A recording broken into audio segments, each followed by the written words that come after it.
Hello everybody, I'm Ondrej Mihalyi. Usually I'd be speaking about Pyra or Java EE, but not this time. You already seen some code before from Lukasz.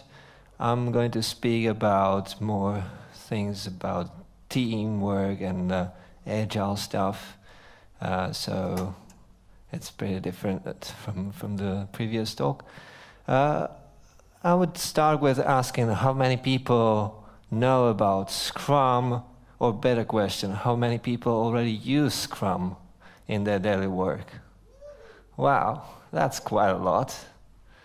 Actually, I won't be talking about Scrum, because Scrum is just a tool to get things done or to organize a team. It's a process. I'll be speaking more about the team and about the people. And why? Because we need to face things and face challenging within people in our project. It's not easy to do all things all just by in one person. Even basic things in life are not easy to do alone. We don't like housekeeping, we don't like shopping, and there are even crazy, spooky tasks that we don't like to do at all. But good news is that in team, most of these things can be done with a pleasure, or at least with less bad feeling about them. So, for example, housekeeping and shopping can be done with more pleasure if we have a good partner, or if we have friends, we go shopping for a party. It's much more fun than do some normal shopping, which we need to do alone. We even can celebrate or relax after doing the hard work with our friends or our partner over wine or coffee. And for some other tasks, we need to have a good team or good friends to help us. So let's talk about how can we build a better team, or how can we improve our already existing team. The most important thing from my experience is to keep motivation. It's always necessary to motivate the people. Companies motivate their employers with salaries, bonuses, whatever they want, with the home offices. But it's also important to motivate ourselves. So what can we do? We can build a team spirit. We can build our team around a project and somehow adopt the project for ourselves by giving it a nickname. We can give it a logo, slogan. This is what worked for us and at one of our projects. We actually didn't give it a nickname. We already used an acronym. It was CBN, not very fancy. But we created a logo for the team. We didn't need to do that. We just wanted to do it. And we had a good designer on our team doing our front-end stuff, so we just made it happen. And you can create slogan or anything you want that would make a relationship between your team and the work you're doing. Another thing to motivate people is to empower people, to avoid any blocking things and give people the same access, almost the same access, because sometimes some tasks are really critical that only senior people can access them and have the right to do them. But for most tasks, everyone should have the same access. And even for these more critical tasks, more people should have access. It shouldn't be just one person leading the team that always says yes or no. It should be at least 2 or 3 people if you don't have a really big team. But then it wouldn't be a Scrum team. Another thing to empower people is the knowledge. So once you motivate people, it wouldn't work if the people didn't know what to do, or they would have to chase the knowledge. They would sit down with their hands on the table if they don't know how to proceed, and that would demotivate them. So it's good to have some common knowledge base. A wiki worked for us, where we shared all the information. Some wikis even provide means to socialize, to follow the people. but it's still not enough. The most important thing is to get the knowledge into the humans, into their brains. So please ensure that even if you write some documentation somewhere, that your team members know about it. So talk about it, let them know via chat if you use it, send an informational email if there is something important and you add it into the wiki, or even create a small presentation demo about a new feature or new tools that you're going to use. It's important to really spread the knowledge. And from the other side, I would encourage all the people who don't know the knowledge, just ask for the knowledge from the people. Because if you expect that everything would be written somewhere in a wiki or in a documentation, even if it was there, you would spend hours to find it there. So if you just don't know where to find it, it's better ask, and you will get a pointer at least to where to find the knowledge. Another thing is to making your team more social. It also works for us in our project to increase interactions among the people on the team. We had some social tools in our wiki where we could like blogs or any pages or any comments we wrote. But it's, again, a tool. A wiki is a tool, so it's good to provoke people to create real social interactions face-to-face. So we also kind of regularly had breaks after lunch when generally nobody is really working. And if they are not working 100% there after lunch, you know how it is. So we rather than sitting behind the computer and just going through the emails, we went to take a break. And during that break, we discussed what we needed, what we were pissed off by, what we didn't like, or what we wanted to do. And usually we got very interesting information from our team members during the chat. So again, it's good to have real interactions between people, not only using the tools and your computers. And another thing which was quite useful for us, we were using a board. It was a magnetic board, so anyone could just put anything on the board, put a magnet on it, and it was really fun to sometimes discover or realize that when you came into the office, this was actually the first thing you saw. And if there was some fun written, some joke written on the board, it would make your day.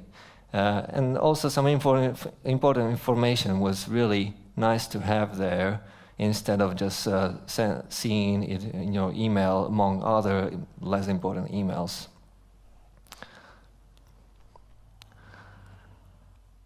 So fourth point is very similar to social interactions, but once we develop social interactions, it's important to also use this skill in real work. So we don't have to just talk and have fun and spread information with interactions, but we can also bring interactions into the real work by forming smaller teams to do some specific task, to do pair programming, even change seats. We were quite lucky that we had laptops with everyone on the team had a laptop instead of a desktop computer, and it was really helpful because we could just move our work with us to a meeting room and sit together, work together, or even if the task was much longer, we changed seats so that the 2 people or 3 people who were working on the same task just sat together for a couple of days, and then they switched the seats back.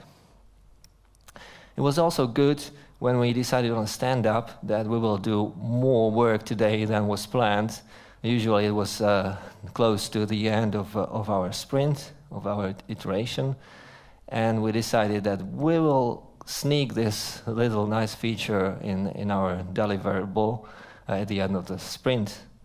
So we motivated, we pushed ourselves to do this. And in the end, usually during the days like this, we really created a value that was worth the next 3 days. So we did something more than we did the next couple of days afterwards, because we were really motivated to finish this. And this also improved our interactions, because we knew that the other people on the team were really motivated to do something really fast. And we expected that if we want something from them, they will do it immediately. They won't let us wait. And in the end, we succeeded. We could celebrate, because we knew that we already did some more work, and we can just get a break in the next days and calm down. It's also important to realize the business aspects and to spread the knowledge about the business aspects across the team, so that everyone on the team understands the requirements, the real requirements of the customer, not only the requirements that are written down on the paper, but the real goals. And if the team knows the real goals, they can participate in the discussion about the requirements. Sometimes the requirements that come from customers don't actually reflect their real needs. It's somewhere close, but they don't know all the options provided by the product already, or the technical options that usually the technical people know, and they know that if we use this library or this approach, it will be much simpler to use in the end, and much better solution for the customer. But on the other side, it's also important to understand the constraints, because the team or some people would think that why not do it this way? It will be much better. It would be perfect. Customer would just use it. They would be happy. But in the end, maybe there's no time to implement this special feature. There's a constraint coming from other applications that we need to communicate with. So the world is not perfect, and it's necessary to realize this. And once we have all this set up in our team, the team is motivated, team knows what to do, team feels empowered. We have social interactions, so it's like a real living body. We need to keep the rhythm. We need to keep the heart beating so that it doesn't dissipate. Because from my experience, if the team doesn't feel the rhythm, doesn't feel that something is going on, everybody starts slowly coming back to their normal daily work and daily process, sitting behind their computers, doing their job, and in fact not enjoying the work, not enjoying the other people. And it was important for us to have some daily habits, or not daily, but regular habits. One obvious habit is having stand-ups, but short stand-ups, so that we know that this happens now, and after 10 minutes we can go to work and continue the work even better, because we already know more from other team members after the stand-up. And we also have planning meetings and releases in our calendar, so that we knew what is going on in the next days. And it's important to keep them time boxed, so that the time is spent efficiently. Maybe some things that don't fit in the time box, so then you can discuss later. But it's important that the team is not blocked with these regular things. And the final advice is to improve the process. So I was speaking about the process, about development of the team. These are steps which you can improve, which you can fit more and more into your team and invent other more improvements. So it's important to think about them regularly, sit down and talk about what works, what doesn't work, improve the process, challenge them always before you add new things, because some things might not be necessary or are cumbersome, definitely not needed. We can remove them and add something more only if it's needed, if it helps us. Automation is also very good because it first saves time with repetitive tasks and avoids frustration. If somebody else needs to do the job instead of the person that is sick or on holiday, it really helps to have some actions at the push of the button. So we had a Jenkins, and we didn't even have regular jobs in Jenkins, but we also had manual jobs in Jenkins where everyone could go, just push the button, run the job, and the application would be deployed to an environment or any other thing that we needed to automate. And what also helped us to improve our processes was interacting with other teams. It's good to realize that other teams is also people like you. It's not just them and us. We are all people that want to succeed with a product, we want to succeed in the company. So even operation teams, which are doing real different jobs than us, and sometimes are very hard on us because they have strange requirements on our applications, they are really doing this because they want the product to succeed. And they want it to be safe, running well in production in a performant way. So even if this is not, if you don't feel good about it, it's important feedback. And it's good to be kind to those people and ask them for questions. If you need something from them, ask for it. Ask for what you need to explain your needs politely, and you would be surprised how many people react in a good way if you treat them politely.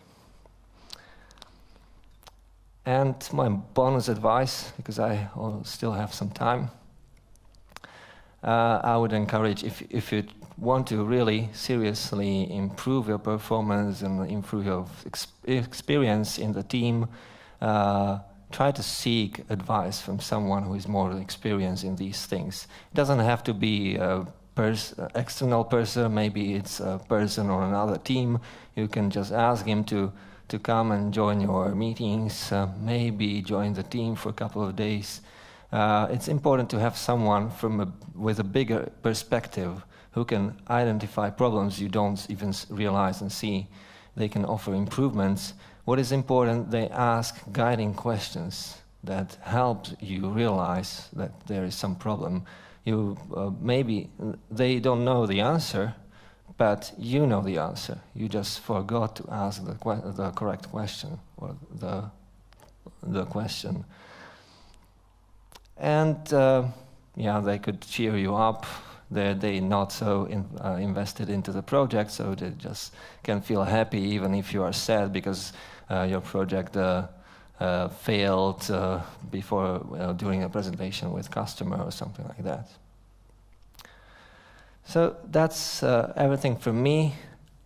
If you have any questions, feel free to ask or talk with me afterwards. This was really from my experience. I didn't have, at the beginning of the project, I didn't have any experience with Scrum. Afterwards, I realized that I don't need any Scrum knowledge, just the basics that I try to share with you. And in the meantime, of course, I became certified Scrum Master, but still, I don't think that following Scrum to the point is really necessary. So thank you. Questions?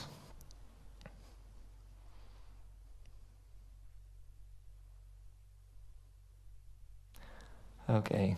Thank you very much.